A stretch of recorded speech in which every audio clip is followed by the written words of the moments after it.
Hey everybody, how's it going? I am Sethum and welcome back to another video. Today folks, I am going to be showing you all of the resources and where they can be found here on the Extinction DLC. So if you folks enjoy this video and find it informative, please do not forget to support me and the channel by hitting that like button. Subscribe to the channel if you are new and haven't already for more similar content from myself. And if you have just subscribed, why not check out some of my other videos here on this channel? Who knows, you might just enjoy them. Also, for those interested in hanging out with me, you can always find me on the Sethtopia Discord. Links to this, of course, can be found down below in the video's description, as well as in a pinned comment. So with that said and done, one thing to know about the resources here on Extinction is that they tend to be quite scattered around. There are a few small groups of resources, and that is what I'll be showing. So the first thing we'll look at is the lamppost. They will give us, as you can see, crystal, element, dust, and metal, or metal scraps. And then we have the blue crystals, which actually give us fragmented green crystals. These take the place of the green crystals. So this is what we got from there. I'm going to throw away the other bits and pieces that we don't. My Anki has picked up some berries. I thought there was a thing designed not to do that. Then at the base we also have beaver dams, which give us cementing paste. So there's another one there. There are quite a lot of beaver dams, and you can find them around the rivers and waters. Quite a bit. Also, one thing I want to advise people is, if you guys are going to get the beaver dams, please do not just leave the wood in there. Empty it out if you don't want it. That way the beavers can spawn in more beaver dams. It just makes more sense that way. Obviously, beavers aren't attacking me for the simple fact that I do have the admin command to leave me alone enabled. Here are the coordinates. Now, these things can be scattered all over this base area. So they are quite widely scattered, but I'm going to show you the coordinates anyway, so you guys know where I am at. We'll go and hit another lamppost and get some more of those goodies.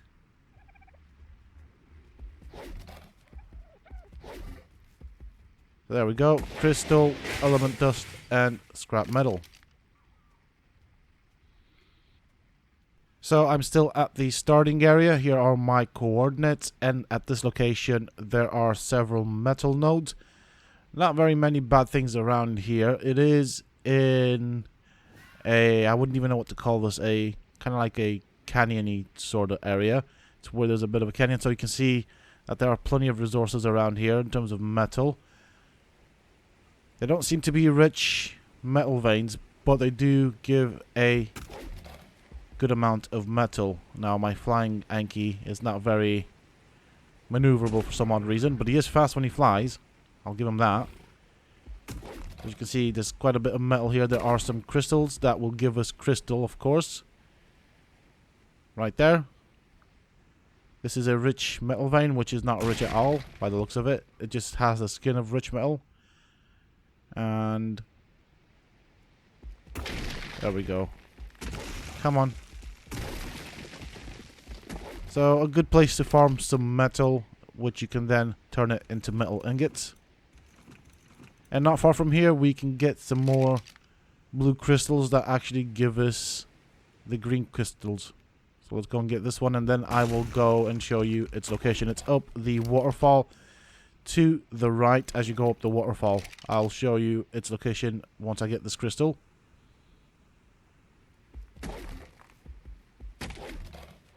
So as you can see, you can also get rare mushrooms from the crystals. I'll just drop the stuff that I don't need, and I'll go to the other section. So as I was saying, up the waterfall to the right, there is a little cliff area. Right there you can see something that'll have some blue crystals. Those do provide us with the fragmented green crystals. Look at that. There's quite a few of them all in one place. Now, obviously for this I'm using the Ankylosaurus because it does gather better than a pick, but you can do it with a pick as well. Obviously you'll need a metal pick for this. So that's just a little bit further up the waterfall.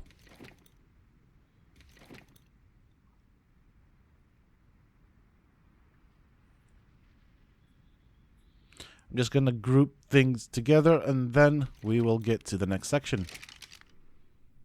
So from this particular area we can harvest sulfur and the condensed gas, and I'm guessing that this will be refined in the forge into congealed gas balls.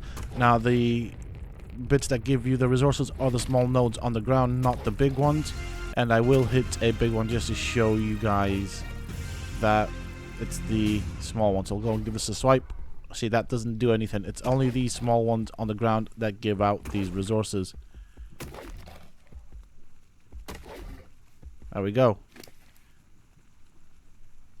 So quickly sort this out and I'll show you the coordinates for this location as well.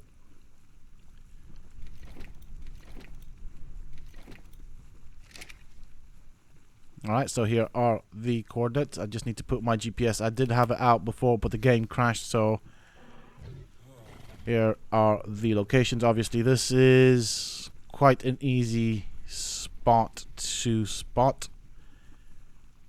and I'm sure most people will know about it, but for those that do not know where it's located, here are the coordinates.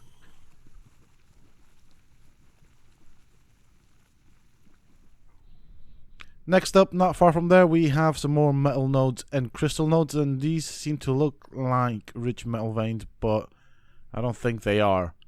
I don't think we have rich metal veins. They seem to give out just about the same as any other normal metal vein, so I'm not sure if that's a thing, but yeah. And further up here we also have some more. Now they're going to be difficult to get an Anki. We're going to go looking down there because that's where we'll get oil from. Obviously I will, as usual, show the coordinates for that location, but that is where you can farm oil quite well. And so I'm going to go down there and I'll show you the oil veins. Okay, maybe they're not oil veins, but yes, there are like little rocks around this area on the beaches, so it'll look like that over there, and that will give us oil. There we go. Now they are on the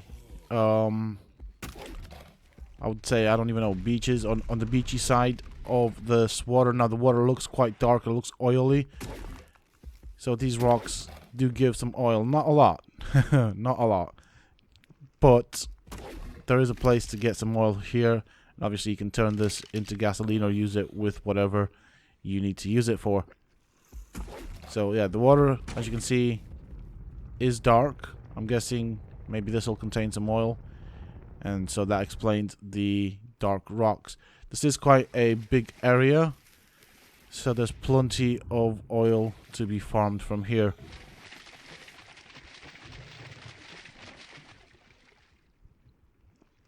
Just going to enable flying again because my Anki is faster that way. Now, as you've seen, there's not a lot of oil coming out of this, but you can always supplement this with a dung beetle that will provide fertilizer and some oil, and you can always supplement this with a gacha. I will cover the gacha at the end of the video, as that is for something else. Obviously, each gacha does provide different resources. Just wanted to show you guys how vast this area is. Alright, next section. Now this will provide us with fungal wood. These red trees, they do come in several various forms and sizes. The small ones will obviously provide less resources than the bigger ones, but we also get something else out of it, and that is of course the red crystallized sap. So here are my coordinates. Now we are quite close to the boss arena. Obviously with the Anki we'll get all sorts of crazy things, but this is a place to get fungal wood, red crystallized sap. As you can see, it doesn't really give that much, so it will require quite a bit of farming to get a decent amount of red crystallized sap. Now, of course, one thing to bear in mind if you are going to come farming in this location is that there are plenty of corrupted creatures. They are hostile, and just there you probably heard the stomps of a Giga. There are Gigas, there are Rexes, there are even wyverns. So there is the amount of crystallized sap that I gathered so far. That is the red crystallized sap. There's also fungal wood right there. Yeah, definitely a giga around. And it only gets worse. Slightly further up, this is close to the snow biome. As you can see, we are now getting blue crystallized sap from the white trees. Now, there's a difference between this and the other trees, in that they are white. So, for some reason, they give us the blue crystallized sap, which can be used as a replacement for the blue crystals. Once again, quite a bit of farming. This is a slightly better area. Not very many bad things. There are still bad things around here, such as corrupted creatures to bear in mind. But it seems a bit better in this area. Okay, I'm slightly stuck. We'll go and hit a few more trees and see what else we can get from them. Once again, fungal wood is another thing that we get from these trees. And then as you go further north, you then end up in a really bad area that has a lot of good resources. And I'll show you that when we get there. But there is stuff that we need to get from further north. I'm just not sure how people are going to be doing that with all the bad stuff around. Okay, so this is just a bit further up from where we were before. And as you can see, there are plenty more white trees that will give us the same resources that I showed you before. So I'm just showing you guys what the area looks like.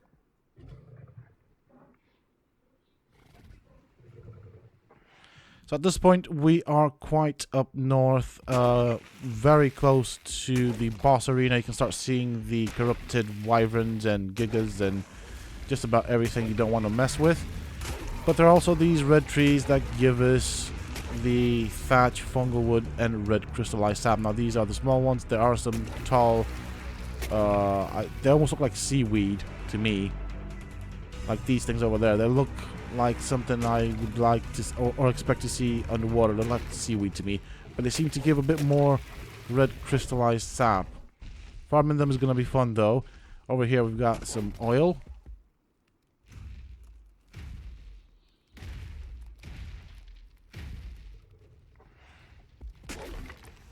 Now this is just around the corner from where I was before. And as you can see, these tall structures do give 5 crystallized sap, my bad. But further up, we also have another resource that we will need, especially when you go into wanting to make electrical devices and even tech. These over here, we have silicate, flint, stone, and obsidian.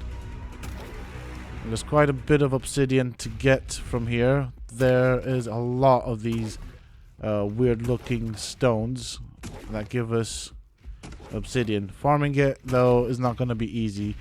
As you can notice from our environment, there are a ton of gigas around here. There are corrupted rexes, there are corrupted wyverns, and just about everything else in between that. So there's my obsidian. So of course this is the only area in the game that has a high concentration of desirable resources, but obviously it is packed with bad stuff. So another resource that we can get in the game is the corrupted nodule. They do stack up into 10s, and I'm guessing this would be what takes place or replaces the organic polymer. Although you can get organic polymer, you can only get the corrupted nodule from the corrupted creatures, and that is by harvesting them. Also, when you do kill the corrupted creatures, do bear in mind that they will drop corrupt heart, and you will need to collect these for the Titan or Titan bosses. The tameable Titans, I believe, require somewhere along the lines of 100 corrupt hearts. Same for the first one, and the last 2 Titan bosses require 3. Finally, let's talk about how to get the silica pearls and the black pearls. For this, you will need the gachas. Each gacha has a list of things it can craft, so you can go to its radial wheel and select what you want it to craft. You will need to put food in its inventory and then wait for it to craft it. It will then do a crystal on its back and then drop it on the ground like you are seeing here. Now, the first and last ones, I have enabled them to craft the silica pearls as well as black pearls. The first one should craft silica pearls, and the other one, which is the last one in this lineup, does craft the black pearls.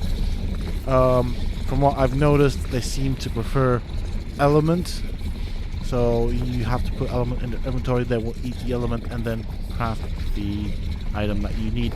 I'm not sure if they take anything else. If they do and you know what other items they eat, please put them down in the comment section below. It will help other players out. I have not really played around with the gacha, so let's have a look at how many pearls we get. So we've got quite a amount of black pearls, so we seem to get anywhere between 5 to 10 black pearls, I'm guessing.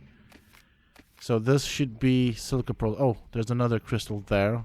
Didn't see it due to the speed up. So the last crystal, this first crystal should have black pearls, and these should be silica pearls. And there is another way to get black pearls, and that is by killing corrupted Spinos, corrupted Rexes, and corrupted Gigas. They will give you black pearls on occasions. Now, in order to do that, make sure that you disable gathering and harvesting on the dino that you are going out to kill them with. So we'll have a look through these bags. We should find some black pearls. There we go. That was from a Rex. And I'll try and get some Gigas to show you guys once I get rid of this guy. Okay. Also, this is a very bad area. We are pretty much underneath the boss arena. As you can see, there are a few Gigas right there. We'll try and kill these guys. That's one down. So the corrupt heart and the Giga heart are required items for the boss arenas. Come on. Right, we've got 2 Rexes. We'll try these guys out and see what I get from these guys. Okay. He was a bit... Oh, hello. Right, so what is this guy giving us? We do get the polymer and the leech blood as well. As you can see, there we go.